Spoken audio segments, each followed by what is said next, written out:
सोलापूर शहरातील रविवार पेठ परिसरात सुरू असलेल्या अनधिकृत नशेली व विषारी रासायनिक शेंदी विक्रीच्या गंभीर प्रकरणामुळे नागरिकांमध्ये तीव्र संतापाची लाट उसळली आहे.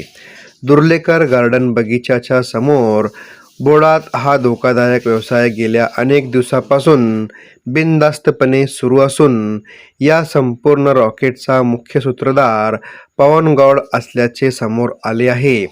मिळालेल्या माहितीनुसार पॉलिथिनच्या कॅरीबॅगमध्ये सुमारे 20 रुपये प्रति पाकिट दराने हे रासायनिक शेंदी विक्री केली जात आहे.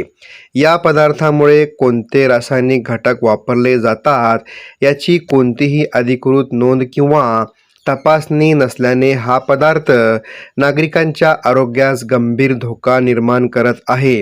काही नागरिकांनी या पदार्थामुळे चक्कर, उलट्या, अशक्तपणा यासारखे परिणाम होत असल्याचीही भीती व्यक्त केली आहे. विशेष म्हणजे युवा वर्ग या स्वस्त आणि घातक नशेच्या आहारी जात असल्याने परिसरातील गुन्हेगारी प्रवृत्ती वाढण्याचा धोका निर्माण झाला आहे. पालक वर्गामध्येही या प्रकरणाबाबत प्रचंड चिंता व्यक्त होत आहे.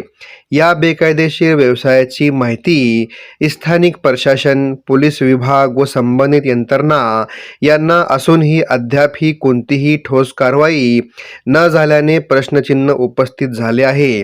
काही स्थानिक नागरिकांचे मते असे आहे की या प्रकरणाला अप्रत्यक्ष संरक्षण मिळत असल्याचा संशयही व्यक्त केला जात आहे. या पार्श्वभूमीवर सादिक शेख यांनी राज्य उत्पादन शुल्क विभाग सोलापूर यांच्याकडे सविस्तर लेखी तक्रार दाखल केली आहे. तक्रारीत संबंधित ठिकाणी राज्य उत्पादन शुल्क, अन्न औषध प्रशासन आणि पोलीस विभाग यांच्या संयुक्त पथकाने तात्काळ छापेमारी करण्याची मागणी करण्यात आली आहे. तसेच मुख्य सूत्रधार पवन गौड व त्याच्या सहकाऱ्यांवर कठोर कारवाई करावी.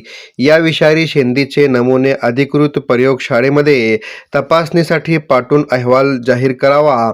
तसेच हा बेकायदेशीर व्यवसाय कायमस्वरूपी बंद करण्यात यावा अशी ठाम मागणी करण्यात आली आहे. तसेच परिसरात नियमित पोलीस गस्त वाढवून अशा प्रकारच्या नशेली पदार्थाच्या विक्रीवर पूर्णतः आळा घालावा असेही तक्रारीत नमूद करण्यात आले आहे. दरम्यान प्रशासनाने तात्काळ आणि ठोस कारवाई न केल्यास नागरिकांच्या वतीने मोठ्या प्रमाणात आंदोलन छेडण्यात येईल असा इशारा देण्यात आला आहे. यामुळे आता प्रशासन काय भूमिका घेते याकडे संपूर्ण शहराचे लक्ष लागले आहे.